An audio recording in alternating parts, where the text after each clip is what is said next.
So that was just a quick unboxing of the new Ryzen 2nd generation processors and a couple of X470 motherboards. Unfortunately, I can't get into the performance results and talk about a little bit about the architecture and stuff for these new CPUs because AMD has given us an embargo for that. They have only given us, actually, they've given us 2 embargoes. This is an interesting thing. So they've given us an embargo for today, which is the Friday, April the 12th. And it is an unboxing embargo. So we're supposed to, or we're allowed to reveal the pricing and specs of these new Ryzen processors. We can't really talk about, we can't really get into the depths of the platform, the architecture, what are some of the tweaks with this new platform and stuff like that. So it's gonna be a pretty short video, but I would recommend preparing your sub boxes for next week, April the 19th, put that on your calendars because Ryzen 2 coverage is gonna be everywhere. Or I guess reviews and all that kind of stuff. So yeah. You can thank me for that in the comments. Anyways, what I can talk about today are the newly announced Ryzen 2nd generation processors and their respective specifications, along with pricing and availability, along with the new X470 platform and some of the features that it brings to the table. So without any further ado, let's get right into it. But first, a quick message from our sponsor. The new OCZ TR200 from Toshiba is a great value SSD if you're considering upgrading your hard drive and get a nice boost in performance with cutting-edge 3D flash memory and ultra-reliable controller with built-in power management. Available in different capacities, check it out below. Alright, so what exactly can we expect from these new Ryzen processors? Well, first and foremost, the obvious, more performance. This is AMD's first line of CPUs on the new 12nm technology using the Zen Plus architecture. It isn't necessarily Zen 2, but rather a minor optimization from the original Zen architecture. They've also made some improvements to the soldered IHS. By using premium indium alloy solder, they've claimed to reduce die temps by 10 degrees Celsius, which is pretty amazing. Also say hello to AMD's X470 chipset. This is their updated platform that supports these new Ryzen CPUs, and they come with a few enhancements that I'll get to shortly. Okay, so let's get to the new CPUs. Meet the Ryzen 7 2700X. It's an 8-core processor with 16 threads, comes with 20 megabytes of cache, a base clock of 3.7 GHz, and a boost up to 4.3. It also comes with AMD's new Wraith Prism cooler, which we'll get to shortly, and it's priced at $329. By the way, all of these new processors will be available for pre-order globally on April the 19th.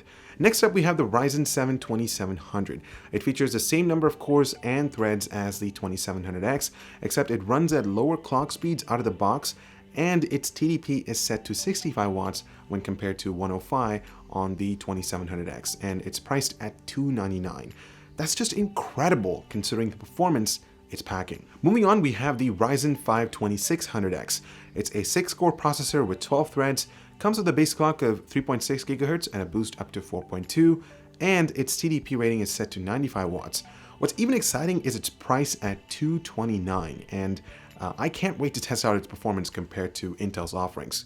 Lastly, we have the R5 2600.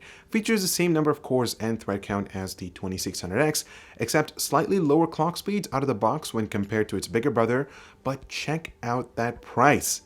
$200, guys. $200 for a 6-core 12-thread processor.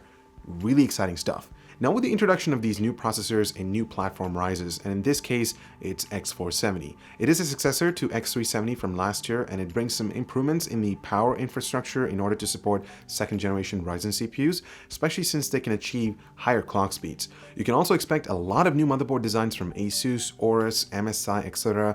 Plus AMD has announced StoreMi technology with this platform. Consider this as a response to what Intel does with their rapid storage technology. It's basically a storage software that fuses 2 or more storage devices. So in this case, it could be your SSD and hard drive plus your RAM into a single virtual disk. So the operating system reads it as a single drive. I can only get into the specifics next week when the review embargo lifts, plus I'd like to spend some time validating this technology to see if it's actually worth upgrading, because it's only compatible with X470 motherboards and not X370. Quick note on compatibility: if you own an existing Ryzen system, so say for example you have an X370 motherboard with a 1st generation Ryzen CPU, you can just purchase one of these new processors and do a drop-in upgrade and it'll just work right away as long as you've updated the BIOS beforehand. So it is backwards compatible. The only thing to keep in mind is that StoreMi technology isn't compatible with X370. Plus, I think overclocking, there are some overclocking limitations with the new Ryzen processor if you install it to an X370 motherboard.